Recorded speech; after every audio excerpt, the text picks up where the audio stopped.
10 ఏళ్ళు వాళ్ళే ఉన్నారు, 10 ఏళ్ళు పరిపాలన చేసిరు, మొత్తం తెలంగాణను దోసుకున్నారు, వేల కోట్ల రూపాయలు సంపాదించుకున్నారు. ఆస్తులు సంపాదించుకుంటే పర్వాలేదు, 7 అంతస్తుల మేడలు కట్టుకుంటే పర్వాలేదు, కానీ పెళ్ళా మొగుడు ఫోన్లలో మాట్లాడుకుంటే కూడా ఫోన్లు విన్నారా? ఇంత సిగ్గు తప్పినోడు ఎవడన్నా ఉంటాడా? వాళ్ళ బతుకు చెడ పెళ్ళా మొగుడు మాట్లాడుకుంటే కూడా గా జోలి ఇంట ఆడా ఎవడన్నా? జడ్జిలను వదలలే, జర్నలిస్టులను వదలలే, ప్రతిపక్ష నాయకులను వదలలే, పెళ్ళా మొగుడు జోలి వదలలే, సినిమా తారాలు మాట్లాడుకుంటుంటే వాళ్ళను కూడా వదలలే. ఎవడు ఏది మాట్లాడుకున్నా వాని ఫోన్లలో ఏం మాట్లాడుకుంటుండో వీడికి ఎందుకయా? ఈడేమన్నా మనిషేనా? అసలు మానవ జన్మ ఎత్తడానికి అర్హత ఉందా? మంది ఫోన్లు తినేటోడు అసలు మనిషా? అన్నం తినేటోడు ఎవడన్నా పెళ్ళ మొగుడు మాట్లాడుకునేది వింటారా? అట్లాంటి సన్నాసులకు మన పోలీసు వాళ్ళు నోటీస్ ఇచ్చారు. మా జాతిపితకు నోటీస్ ఇస్తారని. ఎవరికి రా నువ్వు జాతిపితవు? ఎవడు నీ జాతి? వినోదరావు నీ జాత? ఎర్రబల్లి దయాకరావు నీ జాత? కుక్కడపల్లి కృష్ణారావు గారు నీ జాత? లేకపోతే తన్నీరు హరీష్ రావు గారు నీ జాత? నీ జాతికి పిత ఉండొచ్చు, మాకు మా నల్గొండకో లేకపోతే మా పాలమూరుకు నీ జాతితో ఏం పని? నీ జాతి ఏంది? నీ నీతేంది? నీలాంటోడు జాతి పితయి పెళ్ళ మొగుడు జోలి పెట్టుకుంటే కూడా ఫోన్ లేని సన్నాసి నువ్వు జాతి పితవంటే ఎవడన్నా ఉంటే ఆత్మహత్య చేసుకుంటాడు, బాయిలో దుంకి చచ్చిపోతారు. సిగ్గుతోని తల వంచుకోవాలి. ఇట్లాంటి ఘోరమైన క్రూరమైన నేరాలు చేస్తే పోలీసు వాళ్ళు పట్టుకొచ్చినట్టు వానికి ముఖానికి ముసుగు తొడిగి కండ్ల కాడికి ఇట్లా పొక్కలు పెట్టి పట్టుకొస్తారు. ఆయన ముఖం మందికి చూపియొద్దాడు. మన పోలీసు వాళ్ళు పిలిచినప్పుడు హరీష్ రావును కేటీఆర్ని అందరినీ ముఖానికి ముసుగు తొడిగి పట్టుకొచ్చేది ఉండే, లేకపోతే ముఖానికి మసి ఊసి పట్టుకొచ్చి పోలీసుల ముందర పెట్టేది ఉండే. పోలీసు వాళ్ళు మంచోళ్ళు కాబట్టి ఏమనలేదు. మా జాతిపితకు నోటీస్ ఇస్తావా? మా జాతిపితకు నోటీస్ ఇస్తే తెలంగాణ సమాజానికి అంత ఇచ్చినట్టే అంటాడు.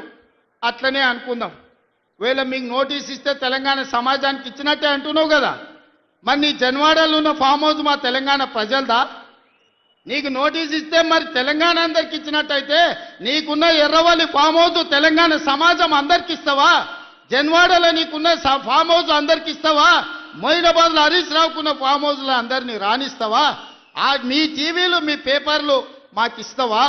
వేల కోట్ల రూపాయలు తెలంగాణను కొల్లగొట్టిన దాంట్లో తెలంగాణ నిరుద్యోగులకు ఏమని ఇస్తావా? ఎమ్మెల్యేలు, ఎమ్మెల్సీలు, రాజ్యసభలు, లోక్సభలు, మంత్రులు, ముఖ్యమంత్రి అన్ని మీరే తీసుకున్నావు. తెలంగాణ సమాజానికి ఇచ్చినవా? ఒక్క శ్రీకాంతాచారి తెలంగాణ కోసం ప్రాణ త్యాగం చేస్తే శంకరమ్మ ఎక్కడుందో కూడా తెలియదు వాళ్ళ తల్లికి. కనీసం మొట్టమొదట తెలంగాణ కోసం ప్రాణ త్యాగం చేసుకున్న శ్రీకాంతాచారి తల్లి కూడా చిన్న బాధ్యత ఇవ్వకపోతివే. జాతిపిత అంటే ఎవరయ్యా అంటే తెలంగాణ కోసం సర్వం త్యాగం చేసిన ప్రొఫెసర్ జయశంకర్ జాతిపిత అవుతాడు. లేకపోతే ఆంధ్రప్రదేశ్లో పార్టీ చచ్చిపోయినా, తెలంగాణలో అధికారం కోల్పోయినా, కేంద్రంలో ప్రభుత్వం పోయినా పర్వాలేదు అని తెలంగాణ రాష్ట్రం ఇచ్చిన సోనియమ్మ తెలంగాణ తల్లి అయితే తప్ప నీలాంటి దోపిడీదారుడు, దొంగ, లుచ్చ నువ్వెట్లా జాతిపితమవుతావని నేను అడగదలుచుకున్న. మిర్యాలగూడ నుంచి సిగ్గులేని మాటలు మాట్లాడతారు. ఇవాళ చేసిన తప్పులకు తల వంచుకొని ముక్కు నేలకు రాయాలి. తెలంగాణ సమాజం ముందల తెలంగాణ సమాజాన్ని క్షమాపణ అడగాలి తప్ప ఇవాళ ఇంకా సిగ్గులేని మాటలు మాట్లాడుకుంటా బీఆర్ఎస్ వాళ్ళు తిరుగుతారు. ఇక ఈడ కూడా తప్పకుండా అడగాలని చెప్పి మేము రిక్వెస్ట్ చేస్తున్నాం. తప్పకుండా రాబోయే రోజుల్లో ఈ తెలంగాణ ప్రజలు, మరి ముఖ్యంగా పట్టణ ప్రజలు కేసీఆర్ గారికి అడుగడుగున అవమానించడం కోసం రేవంత్ రెడ్డి బండుతున్న కుట్రలు ఏవైతే ఉన్నాయో ఈ కుట్రలను గుండెలో పెట్టుకుని రేవంత్ రెడ్డి ప్రభుత్వాన్ని, కాంగ్రెస్ ప్రభుత్వాన్ని రాజ్యాంగబద్ధంగా గద్దె దించాలి. దానికి అద్భుతమైన అవకాశం మరి ఫిబ్రవరి 11వ తారీఖు నాడు తెలంగాణ పిల్లలకు మరొకసారి వస్తుంది. తెలంగాణ కోసం ప్రాణ త్యాగానికి సిద్ధపడి ఈరోజు గొప్పగా ఉద్యమం చేసి 14 సంవత్సరాల వీరోచిత పోరాటం, కాంగ్రెస్ ప్రభుత్వం ఎన్ని కుట్రలు చేసినా, పక్కన చంద్రబాబు నాయుడు ప్రభుత్వం ఎన్ని కుట్రలు చేసినా, కేంద్రంలో ఉండే బీజేపీ ఎన్ని కుట్రలు చేసినా ఆ కుట్రలను కూడా రాజ్యాంగబద్ధంగా ఛేదించుకుంటూ రక్తపాతం లేకుండా తెలంగాణ తీసుకొచ్చిన కేసీఆర్ గారు మరి మన తెలంగాణ నిజమైన జాతిపిత అవుతారు. కానీ ఇవాళ జోకర్లు కొంతమంది మేము జాతిపితలం అని చెప్పి స్వార్థం కోసం ఇవాళ సిగ్గు లేకుండా ఆ స్టేట్మెంట్ ఇవ్వడానికి కూడా మీరు అర్హులు కాదు. మరి అలాంటి సిగ్గులేని వ్యవహారం మీరు చేస్తూ ఉన్నారు. కానీ తప్పకుండా తెలంగాణ ప్రజలు మున్సిపల్ ఎన్నికల్లో ఫిబ్రవరి 11వ తారీఖు నాడు కారు గుర్తుకే ఓటేసి తప్పకుండా మరి బీఆర్ఎస్ పార్టీని పెద్ద మెజారిటీతో గెలిపించబోతుందని చెప్తూ మరి హిట్ టీవీ యాప్ ఇందులో short news, live news, entertainment shows, movies, digital magazines తో పాటు మీ జిల్లా వార్తలను కూడా ఫ్రీగా చూడొచ్చు.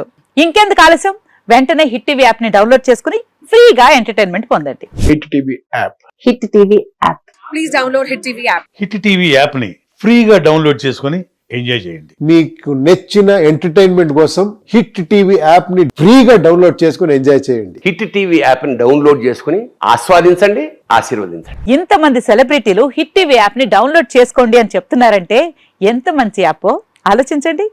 అమెరికా అమెరికా అమెరికా అమెరికాలో చదవాలనుకునే వాళ్ళకి విశ్వసనీయమైన పేరు మన శౌర్య కన్సల్టెన్సీ. UK లో 1 year masters. UK లో 1 year masters. 2 years work permit up to 5 years visa. Contact Saurya Consultancy. Contact 89851 89851.